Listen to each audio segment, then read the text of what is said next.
Hi guys, in this video I want to talk about the differences, the advantages and disadvantages of the high bar versus the low bar squat. So essentially these are two different variations to the squat. The high bar squat, typically the bar is going to be placed at the top of the traps. Conversely, the low bar squat is going to be slightly further down, usually around the rear delts. So even though this appears to be a small change in bar position, actually drastically changes the squat movement.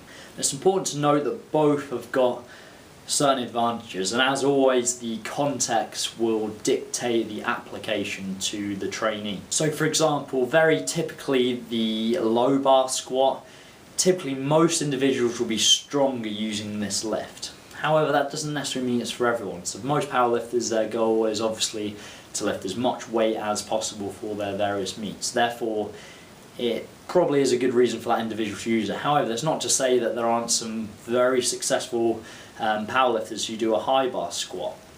So it kind of varies on both limb length, various factors, what they're comfortable with, ankle, hip mobility, as well as how the depth an individual can get. It's important to note with the low bar squat, despite you're going to be able to use more weight, it's tends to going to put more stress on the hips. There's going to be more stress on the posterior chain, the hamstrings, glutes, lower back. It's not necessarily a bad thing, but it's important consideration when you're thinking about your other programming. So for example, if you're an individual that does both squats and deadlifts in their routine, doing deadlifts as well as a low bar squat, you're going to have to manipulate the volume of both of these, perhaps the timing between the squats and deadlifts, because otherwise there's going to be an overlap between a fatigued posterior chain if you're doing too much volume or they're too close together. So it's an important consideration. Also, the powerlifting squat, you tend not to have, you don't require quite as much ankle mobility, purely because the torso, you're going to be closer to parallel to the ground, rather than when you're doing a high bar squat, you're going to be much more upright as you're going down. So therefore you don't need quite as much ankle mobility to reach the same depth.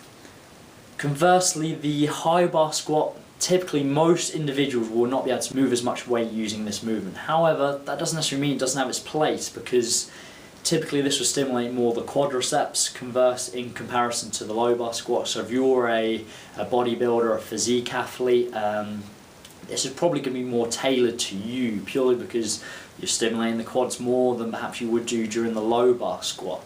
Also, because of this upright position, it's going to be more transferable to a lot of sports, anything you're jumping, etc. I don't know, basketball, something along those lines. Because you're not getting quite as much posterior chain activation, glutes, hamstrings, lower back, it may be worth supplementing more accessory work to cater for this in your programming. So perhaps more deadlifts, etc., hyperextensions, good mornings, hamstrings curls, other deadlifts, a Romanian stiff leg deadlift, that kind of additional work to fully develop your posterior chain. So which is going to be right for you? Well, like I said, it's going to be context that dictates which movement you do.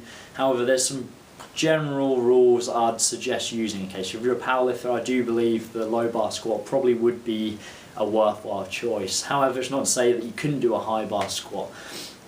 If you're a physique athlete who does deadlifts and squats relatively close together in their routine, probably the high bar squat might be better for you, just because you're stimulating the quadriceps, your goals are more focused around aesthetics rather than lifting as much weight possible. However, it's probably useful doing a combination of both within a certain block of training. So for example, you could do 12-16 weeks doing high bar squat, and then conversely you could then do another block of training doing 12-16 weeks low bar squat, because there's also going to be some carryover. So for instance, doing the low bar, getting stronger is going to help with the high bar squat. When you return back to, you're probably going to be able to lift more weights. So that could be a very useful tool for you. So I hope you found this useful. As you can see, there's kind of advantages, disadvantages for both. As I've said, the context and also the kind of the genetic makeup, the limb length of an individual will dictate which one they use. So I hope you found this useful. Like the video if you enjoyed it, subscribe to the channel if you haven't already. Have a good day, thank you very much.